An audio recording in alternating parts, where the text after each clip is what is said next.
Hello and welcome to The Extras, where we take you behind the scenes of your favorite TV shows, movies, and animation, and they're released on digital, DVD, Blu-ray, and 4K, or your favorite streaming site. I'm Tim Millard, your host. And joining me today are two very special guests to talk about the 100th anniversary of Columbia Pictures, and more specifically, the 1940 comedy classic, His Girl Friday.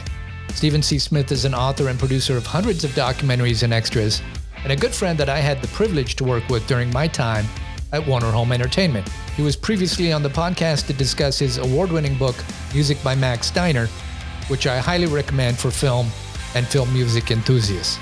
You may have seen film fashion historian Kimberly Truhler on TCM, or at one of the many appearances she has made as a lecturer and film historian. She is also the author of Film Noir Style, The Killer 1940s, and the creative force behind Glam Amour, which was founded to celebrate the history of fashion and film. Well, Stephen, it's great to have you back on the podcast. Been a while. Pleasure. And Kimberly, it's a pleasure to finally meet you as well. Nice to meet you too. Well, I think it was just kind of serendipitous, but today actually happens to be the anniversary of the release date of His Girl Friday, 84 years ago. And when we picked this time to record, didn't necessarily do that on purpose, but that's kind of fun. Now, when this podcast releases, we'll be beyond it. But I'm looking forward to talking to the two of you about this 100th anniversary of Columbia Pictures. So I thought we could get into that first, because that's really a huge part of the background of our discussion today. So, Stephen, I know you're both film historians, but maybe you could take the lead here and take us into a little bit of the early history of Columbia Pictures. Absolutely. And Kimberly, feel free to chime in anytime you like. Yes, Columbia turns 100 this year. It's actually a little older if you count its very first name, because back in 1918, Harry Cohn, his brother Jack, and their friend Joe Brandt formed CBC, there are three names. And that was the name of the company for 6 years. But because it was such a small operation, once people started calling it corned beef and cabbage CBC all the time, they decided to go for a more elegant name, and they chose a very good one, Columbia, in 1924. So yes, 100 years ago, that fledgling operation became Columbia. And they went through some various figures of ladies holding shields, and then ultimately, of course, the Columbia torch that has continued to evolve through the years, because now Columbia is part of Sony. So that's the early history. And the person who was really behind the studio, who ran it, who was the production chief, was the legendary Harry Cohn, one of the most colorful moguls, let's say. And that's saying a lot. He was a savvy man, and the fact that he could be so explosively angry and then in moments turn on charm suggests to me that he was a very good actor, that he knew how to intimidate people. And when people stood up to him, he backed off, and he could be very charming in the same conversation. When I was writing my biography of Max Steiner, he had a very funny story about Harry Cohn, who was blowing his top in 1937 over the scoring of Lost Horizon, the Frank Capra epic that was the most expensive film Columbia had made at that time, I believe. And when Cohn walked in and saw roughly 100 musicians and choral singers at the scoring session, the next morning he demanded that Capra and Max Steiner, who was the musical director, and anyone involved get in his office. And he was yelling and yelling. And then, according to the composer Max Steiner, Cohn suddenly lunged from behind his desk and ran towards him. And Max was terrified, and he ran out the door, and Cohn grabbed him. And he said, "Max, what is the name of that gorgeous cellist that was sitting three rows back?" All right. So that tells you all maybe I can really need to say about Harry Cohn to start us. Well, and I think I read a little bit in my research about Harry Cohn that even though he was at one of the smaller studios, obviously at the time, he endured beyond pretty much everybody, other than maybe with the exception of one of the Warner brothers there. But Right, Jack Warner, yeah. He had the longest reign, kind of, so to speak, in terms of actual years as head of a studio. Did. 1918 to February of 1958, when he died. No doubt he would have gone on and on, because he was still very much running the show at that time, seeing it into the new age of television, just the start of that. And because it was not, because they didn't own theaters, that was part of the reason why they were also one of the smaller ones. Is that right? Yes, it was like Universal in that it didn't own theaters, and during the 30s and most of the 40s, it was very advantageous for the studios to own their own theaters because they had a great place to program their, as we would call it now, content.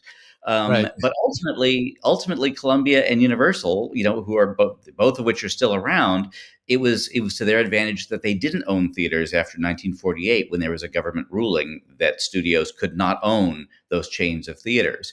So that's why Columbia and Universal, just continued to grow during that period, and there was a considerable period of adjustment for studios like MGM.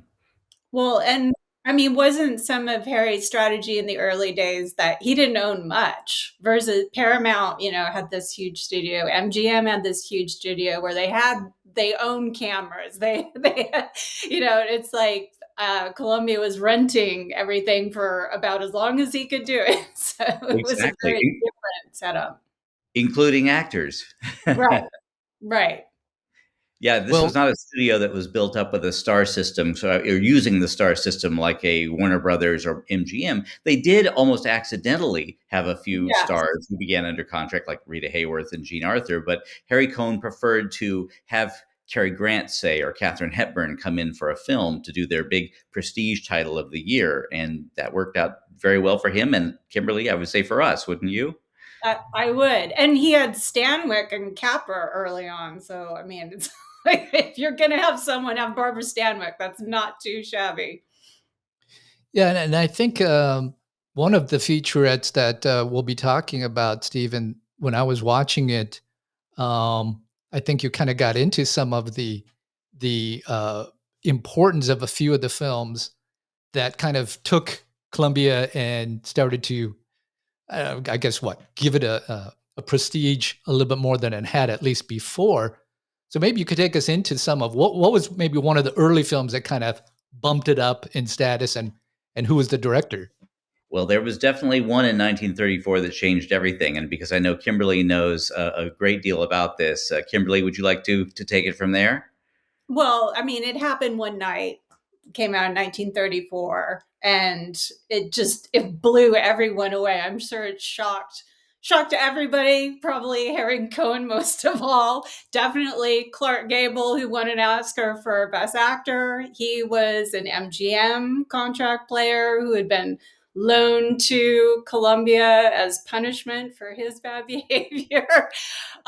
Claudette Colbert had to be wrangled into her part in. She was a Paramount player. She won an Oscar. They had to yank her from a train station to accept the Oscar. So everyone was pretty shocked when it swept the main categories at the Academy Awards. So that was definitely a pivot point in Columbia's history. And of course, I would argue that one of the reasons that it had a pivot in its reputation was because they hired costume designer Robert Kalloch as well. And Stephen, who's the director on that film? Do you remember? Oh, I remember. It was a gentleman named Frank Capra who had been working at Columbia for a number of years, made some very good films already, like Lady for a Day, American Madness. But it was really, it happened one night that, as Kimberly told us, absolutely astonished everyone. And it really still is, it sets the bar, I think, for romantic comedy. I recently had a screening of it here where I live in Rancho Mirage, introduced it and spoke about it. And it was a packed house and people just cheered at the end. It's fortunate in that although it evokes the depression that it's in, it's about two people who fall in love on a night bus traveling across the country during the Depression. It has very much a timelessness about it, and the chemistry between Gable and Colbert is so strong, and the script by Robert Riskin is just superb. And Capra knew how to get people who, as Kimberly mentioned, didn't necessarily want to be there and make them feel loose and comfortable. And it's one of those great stories where even though Colbert had apparently no faith in the project all the way to Oscar night, she couldn't be more charming. I think it's her best film. So that showed that Harry Cohn's mission of the last 2 years of getting Robert Kalloch in to do these glamorous costumes for stars, to support Capra and Robert Riskin, basically to make one or two major quality films a year, and then more kind of bread and butter pictures. That became a template that was successful for a long time. And do you know how he got Capra in there? I mean, was Capra just a young director that was kind of unknown? Well, he wasn't quite unknown, but he came out of slapstick comedy. That's the wonderful thing. I think he had worked for, didn't he work, Kimberly, for Max Sennett? And he Mhm. directed Harry Langdon, the silent comedian, in his last good silent features. And then he went over to Columbia, and Capra was very, very hungry, very ambitious to succeed. And he gave Columbia many of its biggest titles of the 1930s, not necessarily in this order, but Mr. Smith Goes to Washington, Lost Horizon, Mr. Deeds Goes to Town, the Best Picture winning You Can't Take It With You. Capra really had kind of he had the golden touch for quite a while there. And although he sparred with Harry Cohn considerably, who didn't? And they I think out of that occasional conflict came good things, you know. And Cohn, for all that's said about him, he supposedly was incredibly vulgar and and you know, really extreme. But he had good taste, I think, when it came to good films. I mean, in the 1940s, he continued to make quality productions, and he teamed Fred Astaire and Rita Hayworth in two films that were very successful. He made All the King's Men another Best Picture winner, and From Here to Eternity another Best Picture winner, for which I did about an hour's worth of special features recently. Well, I want to go back a little bit to the fashion design, Kimberly, because that's obviously an area that you know so much about.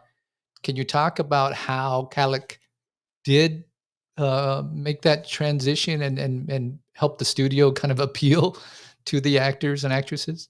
Well, first, for any costume designers that might be listening, I want to make a statement about there is a difference between fashion design and costume design. They should not be conflated with one another. Costumes are created for characters to be a part of this, to support the story, to show the character arc. Um, the reason why I often weave fashion into the stories of the costume designers, because so many of them came from the fashion industry, and Bobby Kellogg is one of these people. In fact, he was internationally renowned as a fashion designer before he came to Columbia. He worked at the best couturiers in the world, Lucille being one of them. Lucille also produced Howard Greer, Travis Banton, and Vera West had an association with Lady Duff Gordon, who ran the Lucille Couturier. So, these are all the head costume designers of MGM, Columbia, and Universal. So the quality of the workmanship there. And then also Madame Frances, a couturier in New York City, as well as Hattie Carnegie, who is internationally known, based out of New York City. So Kellogg had an international reputation. If you were royalty, the social elite, actresses, Broadway stars, if you were anyone who had money, you were probably wearing Kellogg long before he came to Columbia. And one of his clients was Harry Cohn's wife, Rose. And so that is how Kellogg got on Harry Cohn's radar. And Steven alluded to Harry's colorful character and background, which pretty much everybody's got a Harry Cohn story, for better or for worse. But I give him a tremendous amount of credit for bringing Kellogg to the studio. He saw that so much of MGM and Paramount in particular, their reputations were coming from the glamour of the costume design.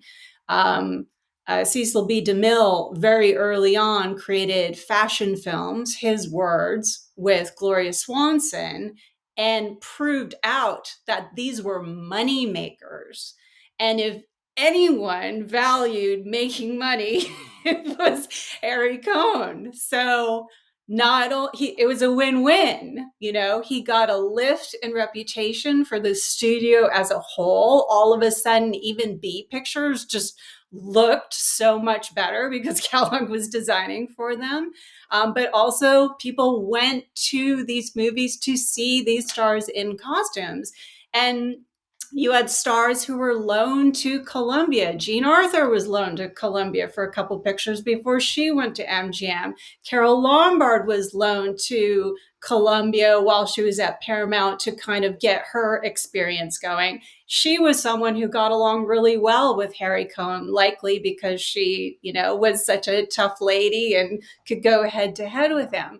So people went to these films to see these stars in these incredible costumes. So even if they were lacking in script, in story, the stars and the look of them helped bring people in. So he started with Columbia in 1932. And what was his first film with Columbia? Well, in 1932 he did. He worked with Barbara Stanwyck, who again she was one of, like, if you could call her a contract player of Columbia, like she was one of its early stars. So The Bitter Tea of General Yen was one of his first pictures at Right. Columbia. Yeah, which has just jaw-dropping costumes in that one. And then 2 years later, he had It Happened One Night, and It Happened One Night is one of the most iconic films from a standpoint of its costume design, both for Clark and for Claudette Colbert. They continue to live on in the fashion industry today. It is a point of inspiration for modern fashion designers. And I have to say that, Steven, thank you for letting me see the featurette a little bit early here before it's released as part of Columbia's Classics Volume 4. But I heard that story of It Happened One Night and everything. And that kind of then took us right into the film that we're going to talk about, which I believe was just a year or so later. It And was a that's little His Girl later. Friday. Yes, His Girl Friday. That actually was filmed in 1939, released in 1940. So Oh, a okay, little right. time gap, but not an enormous one. And in between, Kalloch continued to do good work. But yes, it's interesting. His Girl Friday is part of the next Columbia Classics set, as you mentioned, which will also include titles like Kramer versus Kramer, Sleepless in Seattle. There are a lot of gorgeous new transfers on this and special features. But it's interesting, and this is something again that Kimberly can speak to far more than I. But in the case of His Girl Friday, we're almost talking about a single wardrobe, and yet with that single wardrobe, Kalloch makes His Girl Friday one of the most important costume design films of its time. Would you agree, Kimberly? Well, 100%. What's interesting about both It Happened One Night and His Girl Friday is that the bulk of the picture rests on a single costume. Now, It Happened One Night had more costumes in it and more of a variety of costumes, but His Girl Friday essentially has two through the whole picture. And one of the things that I credit Kellogg with is his gift at layering. So her opening costume is that dramatic striped coat and matching hat, which are pink and black, as I talk about in the featurette. But as the scenes go on, she takes her coat off. Now she's got a blouse and skirt on. So it's a different, same costume, but a slightly different look. Similarly, in It Happened One Night, sometimes she puts Clark Gable's sweater around her shoulders. Sometimes she's got her little hat on. So he finds ways to make a single costume visually interesting for the audience. And then, of course, in His Girl Friday, it is that striped suit, that skirt suit that she wears when she's working, she's in action. That is Hildy. That is her persona. And partial credit to that costume goes to the director, Howard Hawks, who, if you look at the history of the strong women in his pictures, So if you think of To Have and Have Not, The Big Sleep, even Jean Arthur in Only Angels Have Wings, he loves women in checked suits, gingham suit, houndstooth check suits, or striped suits. And so his direction to Rosalind Russell when she started the picture is go to wardrobe and get yourself a smart looking striped suit. And so that was the direction that Kalloch had in creating that. And what's fascinating to me, knowing fashion history, now I am talking about fashion, is that that striped suit was essentially signature 1940s style that Kellogg was defining in 1939. And further, speaking as a career woman, everyone I know through the decades has had a navy pinstripe skirt suit in her wardrobe. It's just like this classic basic that everybody has. And Kellogg came up with it in 1939. It's just incredible. Yeah, I was looking at a poster of the film, and after I had, heard you talk about the fact that the colors, obviously it's a black and white film, but that the colors of the suit were pink and black, and that had some real meaning because there is one other wardrobe change where she's then in the with the reporters later. Do I have that Right, right? right. Yeah, Yeah. and so then I'm looking at a poster of His Girl Friday, and she's in a yellow dress. Yes, And I'm exactly. like, wait a second, why did they put her in a solid yellow dress in this poster when I know from listening to your story that there was so much power in that outfit? Now, obviously, it's probably because maybe they did before they even had the word. I don't know. But even in the publicity stills, they don't have her in that outfit. They have her in a solid black. Many of the publicity stills, not the stills from the film, Yeah. but from some other publicity stills, which Well, I can guess why that decision was made. The studio heads certainly didn't like their women in pants, and they didn't like their women in anything that looked to menswear. And so, if you're going to promote a picture, you're going to make her look her most feminine. And Rosalind Russell, through the 30s, had already established herself as quite a little glamour girl. And she was on the heels of the women, where she was in the most outrageous Adrian designs in the world. So, the studio heads thought to lure people into the studios, you had to put her in the most feminine ensemble you can think of. And again, His Girl Friday's got two outfits, and neither one of them are revealing or overtly feminine. So they were likely trying to tap into, Rosalind Russell looking this way and being glamorous, and did a little bit of a bait and switch, at least in in their minds. Then Yeah. it became like, wow, she's incredible, and that wardrobe is so so the storyline completely changed with publicity after it came out. But I can guess that that's the reason why originally it was like that.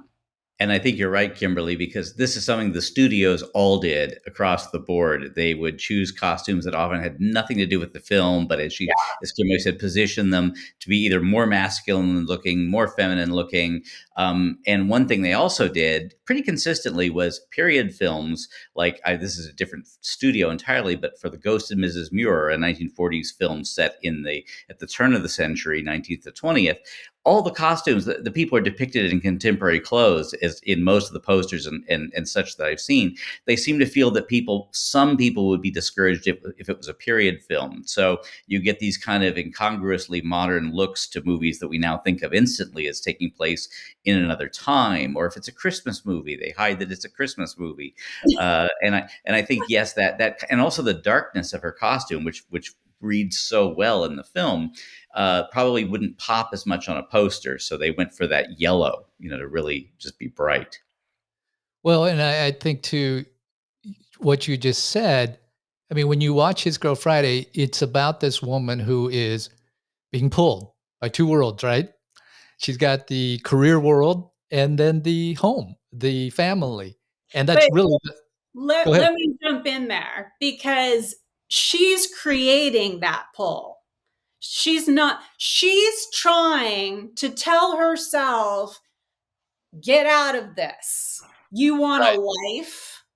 You don't want to be 24/7 with your ex-husband, with a bunch of guys all the time. You want to be more feminine. Hence why that first costume is, it's got pink in it, which I'm sure is not a color that Hildy Johnson normally was wearing. Still got stripes though. So it's like it's her tiptoeing into that feminine role. She's trying to will herself to marry a normal guy, a nice guy. But she gets pulled. I mean, it's Cary Grant. So who cares what Cary Grant acts like? But it's like she's trying to get out of that other world. And so that it's her push pull. Right. It's hers, but that's still there, right? Yes, And 100%. and it's like, maybe was there some fear that she was too career minded for the publicity, to your point, so they toned that down, which is a bummer because looking back now it, the reason why I think that film is enduring, obviously the acting is fantastic, the script is fantastic, but the theme still resonates. Oh my God. I I mean, I know wrote, my wife has a full career and she yeah, still struggles with the exact same thing. amen. Hallelujah. I wrote about His Girl Friday during, I'm not even going to say who was running for president, but it was a contentious election where we thought it was going to be the other person and so, who was female. Um, and so I was writing about it and saying, the sad thing is we are still fighting for equal rights, equal pay, equal Yeah. everything. And what's so inspiring about this movie is we all know Hildy is better than everyone. She's Right. a better writer. She's a better reporter. She's a better person than everyone who's on this screen. And so like that's why it is such a powerful movie, especially for women to return to, because it's like, oh yes, that's someone who's aspirational right there. Indeed. And may I just jump in to say it's also unusual in Hollywood films of the time because usually when there was a film about a strong woman, whether it was there was a movie with Ruth Chatterton that Warner Brothers made in the 30s called Female, where she's the boss of an entire industry. She's like the Howard Hughes who's running the company, and she's the woman, and all the employees are men serving her. But at the end of the movie, and then 2 years after His Girl Friday, Spencer Tracy and Katharine Hepburn appear in Woman of the Year, and they reshot the ending so it would be this isn't exactly it, but tonally it's I guess I don't belong in this world. I'm really a woman and I need to be a wife. So that was usually what happened in films, was that if there was a career woman, she had to ultimately accept the fact that it wasn't right for her. This movie does not do that, and and that's one of the reasons I think it holds up so beautifully.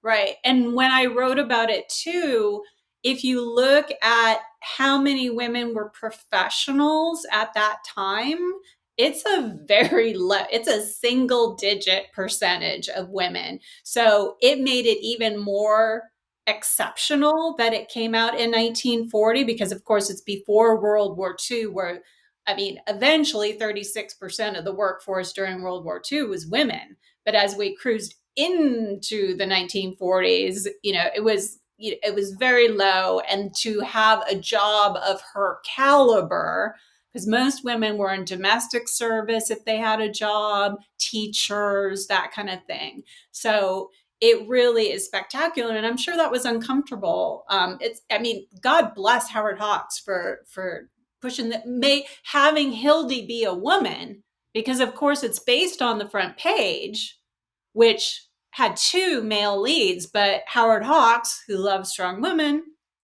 saw that there was an opportunity there to have Hildy be a woman in this picture. Exactly. In the original play, it's Hildebrand, and the genius choice was made to make that Hildegard. And I just want to say, parenthetically, as you know, Tim, there's also a featurette that I produced with the wonderful Jeremy Arnold, author of many books for TCM. And Jeremy talks about how Hawks timed the film so the dialogue could be so fast and furious that when it overlapped, they ensured that extra words were added at the very end of a sentence so that you didn't miss the important information.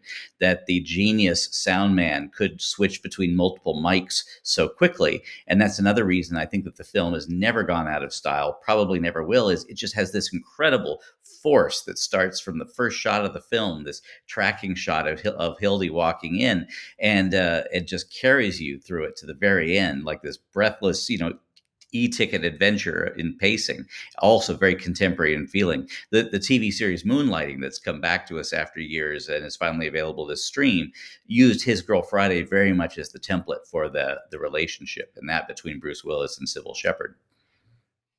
Yeah, that was a fascinating featurette, and also highly recommended as part of this new release.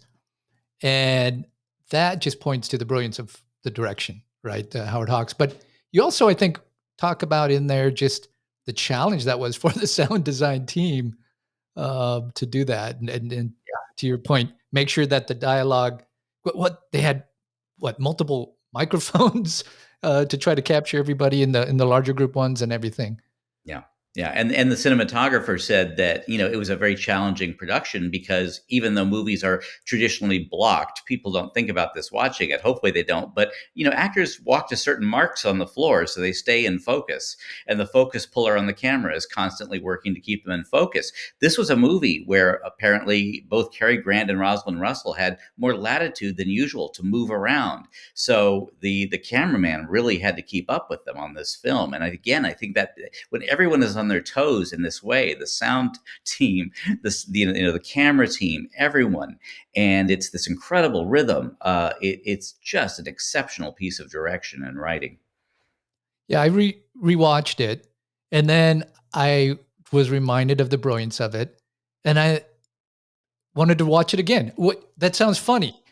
I literally wanted to watch it again because I'm like, I missed half that banter. I mean, I didn't miss it, but I want to hear it again. I want to and the other thing I found myself, Kimberly, is anytime Hildegard is in the scene, my eyes can't, because of that outfit, my eyes can't go anywhere else. Even when Cary Grant is standing right next to her, and usually your eye goes to Cary, I just found myself always looking at her. That's the power of that outfit. And the power of her. She Right. really, and let's give Rosalind Russell some credit now, considering that she was far from the first choice. I mean, they were trying to pair Carrie with, previous co-stars like Jean Arthur and Irene Dunne, and then they went through Ginger and Catherine. And, I mean, basically any star of the 1930s before they hit Rosalind Russell, which Roz found out about by reading it in the paper. So she's not cruising into this production with a lot of confidence and confronted Hawks about it. And that's when he said, go down to wardrobe and get yourself that suit. And she just becomes Hildy. And the reason you can't take your eyes off her is because she so is in, to use modern terminology, in her power in this movie. Like she doesn't have to, there's no bravado about her. She's competent. She's confident. She's not bragging about, you're not getting an indication of her character by her bragging about past things. Carrie does talk about assignments that they had been on, but it's not coming from Hildy. And so that's why she's just so riveting. And we've already talked about the dialogue, like 240 words a minute, something ridiculous like that. And so, yeah, that's why you can't take your eye. What is she going to do? What is she going to say? And so that suit is her armor. And that's why it just all works together. Now, Indeed. what about the Cary Grant outfit, though? What How was that purposefully toned down, or how did that work for the men versus the women there? No, I don't think it was toned down. What's interesting about His Girl Friday, if we want to talk about Carrie ever so briefly, Carrie was always through his career very involved in his look and in his style evolution and his suiting in the 30s and then in the 40s and then in the 50s. So, it's like you think of The Awful Truth, 30s suiting, Notorious, 40s suiting, North by Northwest, 50s suiting, all different. And so he was playing with cut and he was playing with the vents of the jacket, to get into man speak here a little bit. And Carrie was very conscious of his neck being too thick. So he was always working with tailors on the collar, to make it a little higher, to make the sleeves a little long, everything to lean him out. So what you're seeing in His Girl Friday is a great opportunity to see the transition of his style from that 30s suiting, which is more double-breasted, a little bit boxier, moving into 1940s suiting. And again, like, even though we have a costume designer of the caliber of Kellogg, Carrie always very involved with his look in his costumes. And if I could just say, one of the great things about seeing these films, a film like His Girl Friday and a really excellent high definition transfer, is that you can appreciate the details of the wardrobe, and you can also really see the interaction between Grant and Russell on a level that you can't and this is a film that went into the public domain, so it looked terrible in most of the releases that people watched for years or on television. And Grant and Russell had a friendly competition going on in this movie. They liked each other tremendously. They were lifelong friends, but just the way actors do, particularly where these two characters are in kind of a struggle with each other, there's very little improvisation in the film, but their physical activity is there's a lot of improvisation. There were a few lines that Cary Grant threw in, and with a writer planning, and then Rosalind Russell did the same. She got a few lines in her pocket and threw them at him, and they were keeping each other on the toes. And as I put together these two new pieces about the film for the 4K release, I never ever tired of rewatching them, because I could always look at their eyes and also look at the other news people who are so fabulous. You have a great supporting cast of 30s, 40s character actors in this movie, and there is so much vitality, but there is real listening going on. This is not the kind of movie where people could check out and then just hear the cue for their next line. Everybody has to listen, and you can watch that on the 20th viewing of the movie and still find something fresh in it. You're so right. Everyone and the scene stealers, of those supporting players, every single one of them is so good. So everyone is doing their A game in His Girl Friday.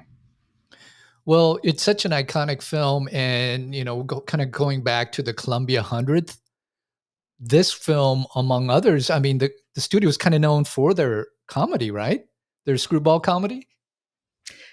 I would say that's true in the 30s. I mean, they became known after after It Happened One Night, as a studio that reliably produced star-driven romantic comedies. And you could argue that Cary Grant created his Cary Grant persona through his films at Columbia, because you get The Awful Truth, which was an Oscar winner in 1937, which some people consider the first Cary Grant movie, in that he's really playing the kind of character we know.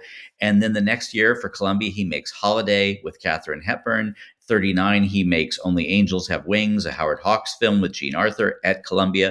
1940, His Girl Friday at Columbia. So really his most formative time, and some of his greatest performances that period are all in Columbia films. So that was something, the audience didn't go to a Columbia film and say, oh, we're going to see a Columbia movie tonight, the way they might in later years say we're going to go see an MGM musical. They generally went for the stars. But Harry Cohn was so shrewd to pay Cary Grant, not an inexpensive performer, to do these films and to make sure that the vehicles were worthy of him, the talk of the town, in the early 40s. And everybody benefited, including us, all these years later. Yeah, I was a little surprised, to hear from your featurettes and everything, that history of how many great films Cary Grant did there at Columbia Yeah. when this studio didn't really have these expensive contract players, No. and so many other good ones, good actors as well. So Yes. that was surprising. Well, Yeah. I really enjoyed it. I mean, I enjoyed the featurettes. Can you kind of give us a little recap of the two that you did for that release, Stephen? Yes, absolutely. One features the wonderful author Jeremy Arnold in a look at how Hawks created the rapid fire dialogue of the movie. And the other featurette features Kimberly Truhler talking about the great Robert Kalloch, who, as we have discussed, just does not get the attention he deserves. Yeah, and they're part of the 4K remaster, I believe. That's a part of as we mentioned, the Columbia Classics Collection Volume 4. And it comes out February 20. Oh, no, excuse February me. 13th, just in time for Valentine's Day. So for There you go. Yeah. the 4K owner in your home, this is the ultimate Valentine's gift. You get Punch Drunk Love, Sleepless in Seattle, Starman, Kramer versus Kramer, Guess Who's Coming to Dinner, and His Girl Friday with bonus features. Yeah. So it's a great release. Obviously, to your point, the version of His Girl Friday that I had to watch is not a 4K. And I'm very much looking forward to the 4K version because it had a lot of dropouts and it had it just is not up to par. I mean, I watched it on a streaming service. So I'm looking forward to the 4K because that's going to really help, especially with the costumes that we just talked about. It's a different movie. And I will say, just for the fun of teasing something, that if you like movies like His Girl Friday, there are more things ahead coming in the year. Oh, okay. Well, thank you so much for that. I have no idea what that means because it's so vague, but thanks. I guess what it, I guess what it means is there's more Columbia stuff coming out for their anniversary, hopefully. So, well, good. Well, before we wrap this up, Kimberly, maybe you could let our listeners know how can they follow you or find out a little bit more about you. I am known as Glam Amour online. So you can find me at glamamour.com. It's my handle on social media. I will often do events primarily in the Los Angeles area. I most recently did a speaking screening series with the American Cinematheque with my book, Film Noir Style. So those are the ways to keep in touch with me and informed as what I'm up to.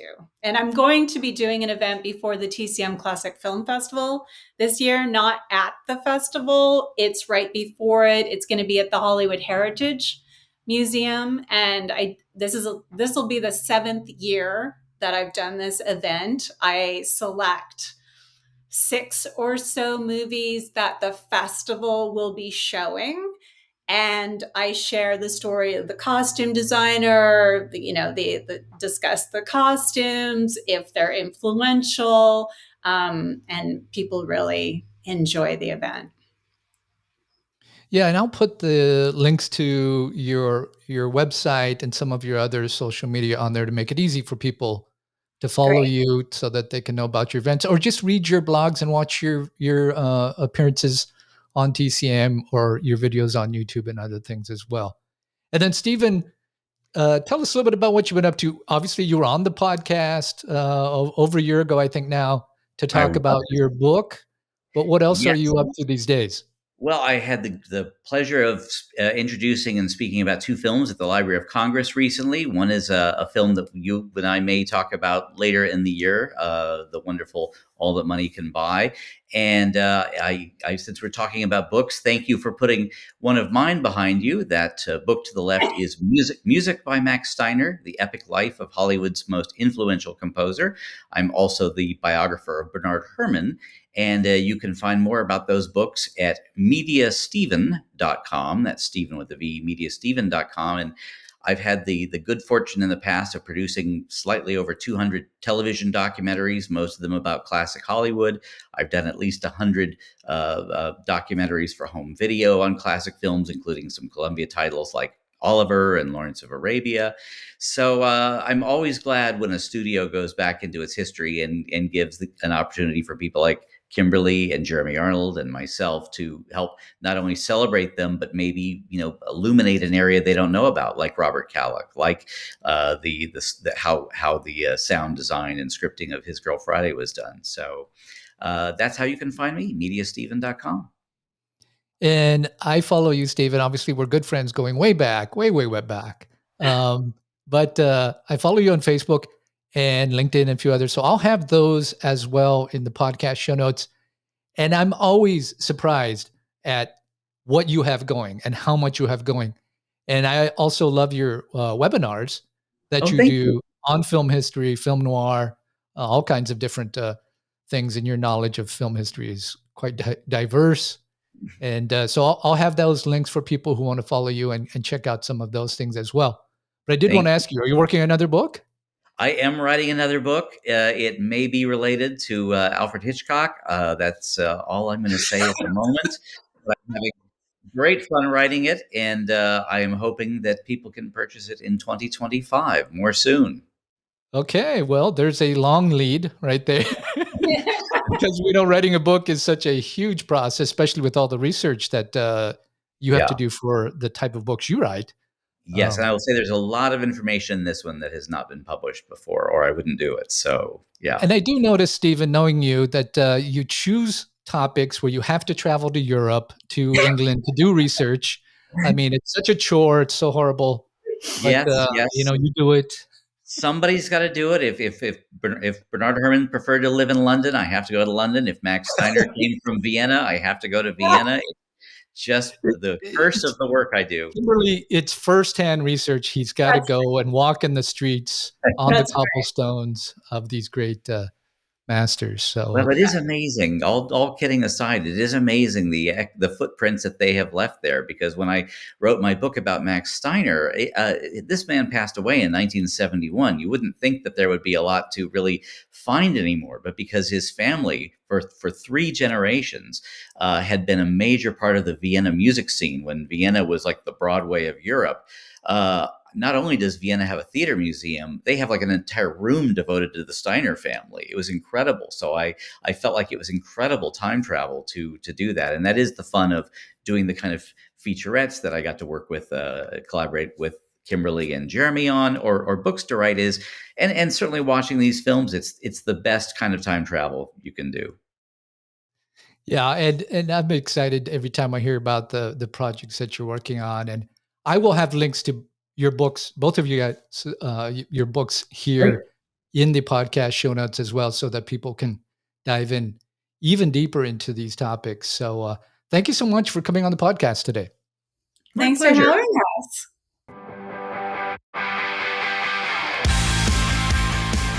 Well, I hope you enjoyed our conversation today as much as I did. They just don't make movies like His Girl Friday anymore, so I'm looking forward to seeing this new 4K restoration. If you are interested in purchasing the Columbia Classic Volume 4 4K collection that is releasing on February 13th, you can find a link in the podcast show notes or on our website at www.theextras.tv, so be sure and check those out. If you're on social media, be sure and follow the show on Facebook or Twitter at The Extras TV or Instagram at theextras.tv to stay up to date on our upcoming guests and to be a part of our community. And for our long-term listeners, don't forget to follow and leave us a review at iTunes, Spotify, or your favorite podcast provider. Until next time, you've been listening to Tim Millard. Stay slightly obsessed.